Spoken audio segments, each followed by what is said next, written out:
Adam, before this weekend occurred, you talked about how busy it was and a lot of action in Chapel Hill.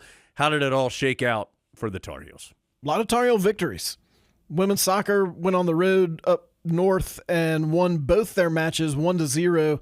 So that means at Pitt on Thursday, which Pitt was in the top 10 of the RPI, and at Syracuse on Sunday.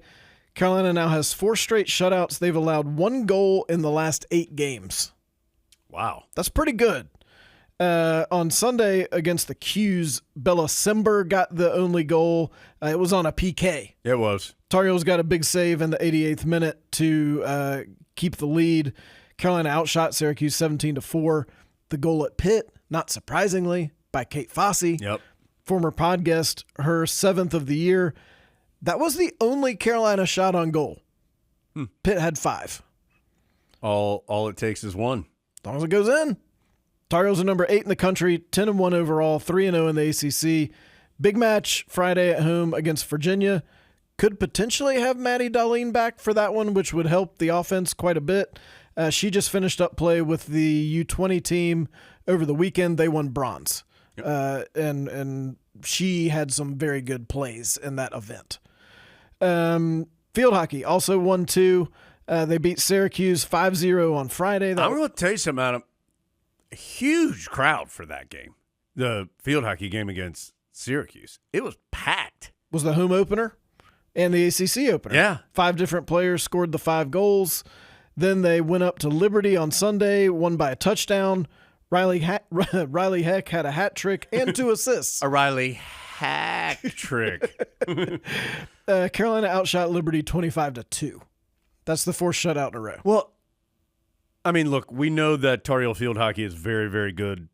We know that Adam has already proclaimed that they will face Northwestern for the title, in his opinion. Yes. Those are 2, pretty competitive, good teams that they won by a combined score of 12-0. That's a pretty dominant weekend against decent teams in Syracuse and Liberty. Liberty was number 11 in the country. I mean, as we know, the thing about field hockey is that there are not as many teams and there's not quite as much depth of talent as you have.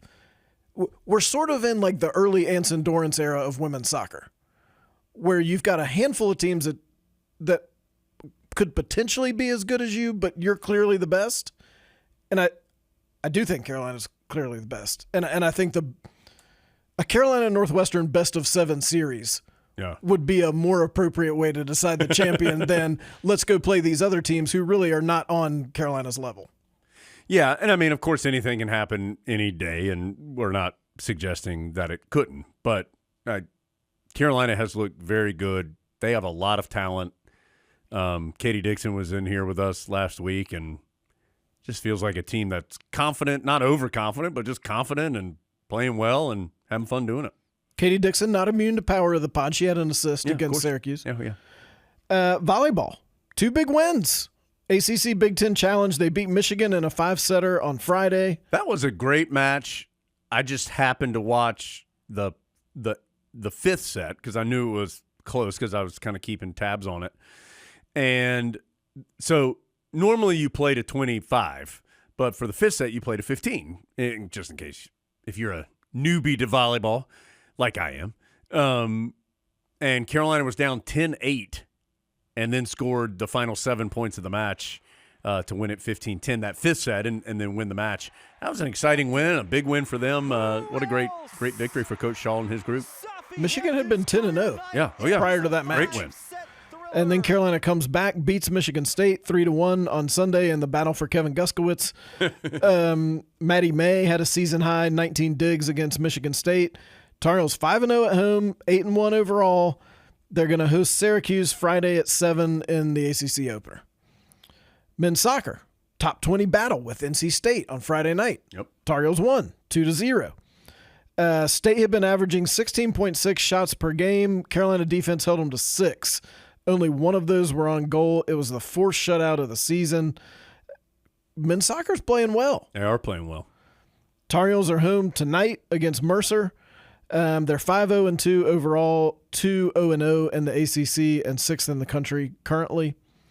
And then men's golf went up to Illinois, finished in 3rd place at Olympia Fields. Hampton Roberts, a career best 66. Keaton Vo was 2 under in the third round.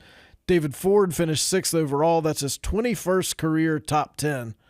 Georgia Tech won the team title by a stroke over Arizona State, so there were really good programs there. Yeah, I was going to say, that's a nice – I mean, this is a younger golf team, had a lot of turnover from the last couple of years where we know they've had such a veteran group.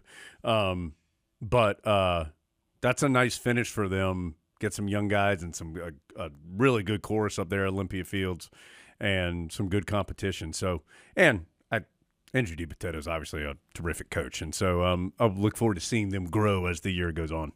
Tar Heels back in action September 30th in Fort Worth. They might Fort get to Worth. go see Dickies Arena. Yeah, Fort Worth. Let's go.